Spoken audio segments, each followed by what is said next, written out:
ఒకటి అధినాయకుని నమ్ముకుని పార్టీని నమ్ముకుని ఉండే కార్యకర్తలు మనమందరం కూడా. రెండో రకం కార్యకర్తలు, ఒక నాయకుడు వస్తాడు, ఆ నాయకుడి కంటే కొంతమంది కార్యకర్తలు వస్తారు, ఆ నాయకుడికి పార్టీ లేకపోతే ఆ కార్యకర్త కూడా ఆ పార్టీ ఆ నాయకుడిని వెళ్ళిపోతారు. మనమందరం కూడా ఏ కార్యకర్తలు?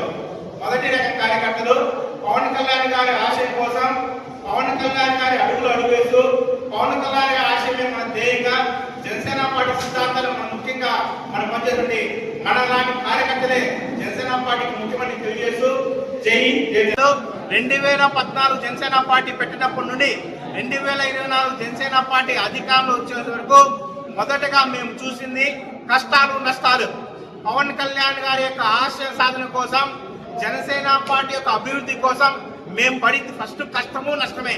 ఆయన యొక్క కష్టం నష్టాల్లో మేము ఆ రోజు పాల్పంచుకున్నాం.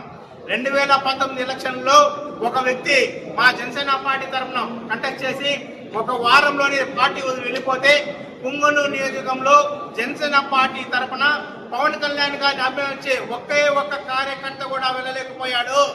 ఇది మా యొక్క పుంగనూరు జనసేన పార్టీ యొక్క కార్యకర్త యొక్క బలం. జనసేన పార్టీ మీద, పవన్ కళ్యాణ్ గారి మీద ఉన్న మా యొక్క నమ్మకం, ఆయన మీద ఉన్న మాకు ప్రేమ. కాబట్టి కార్యకర్తని మోసం చేసిన నాయకుడు ఉన్నాడేమో కానీ నాయకుడిని మోసం చేసిన కార్యకర్త లేడు. ఏ పార్టీ అయినా కూడా బలపడాలంటే, ఏ పార్టీ అయినా కూడా అభివృద్ధి చెందాలంటే, ఏ పార్టీ అయినా కూడా అధికారం రావాలంటే కార్యకర్త యొక్క కృషి ఎలలేనిది, విలువ కట్టలేనిది.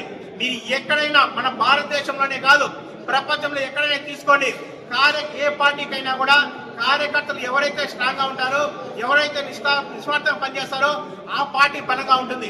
ఈరోజు మేము తెలియజేస్తున్నాం, మా జనసేన పార్టీ పుంగనూరు నియోజకంలో కార్యకర్తలు చాలా బలంగా ఉన్నారు. నాయకులు రావచ్చు పోవచ్చు, మేము కార్యకర్తలు అనే వాళ్ళం చాలా బలంగా, చాలా స్ట్రాంగ్ గా ఉన్నామని మేము తెలియజేస్తున్నాం. ఈ రోజు పుంగనూరులో ఏ నాయకుడితో అయినా సరే ఇక్కడున్న కార్యకర్తలు నడిచేకి సిద్ధంగా ఉన్నారు. ఆ నాయకులే కార్యకర్తలు వచ్చి నడిస్తే మేము పుంగనూరులో 2029 సంవత్సరంలో జనసేన పార్టీ అభ్యర్థిగా 2029లో జనసేన పార్టీకి ఎమ్మెల్యే సీటు తీసుకునేకి మేము అంత విధిగా కృషి చేస్తామని తెలియజేస్తున్నాం. కాబట్టి ఈ రోజు ఇంతటి ఘన విజయాన్ని చేసినటువంటి నా పుంగనూరు జనసేన పార్టీ కార్యకర్తలకు కూడా హృదయపూర్వక నమస్కారాలు తెలియజేస్తూ జై హింద్.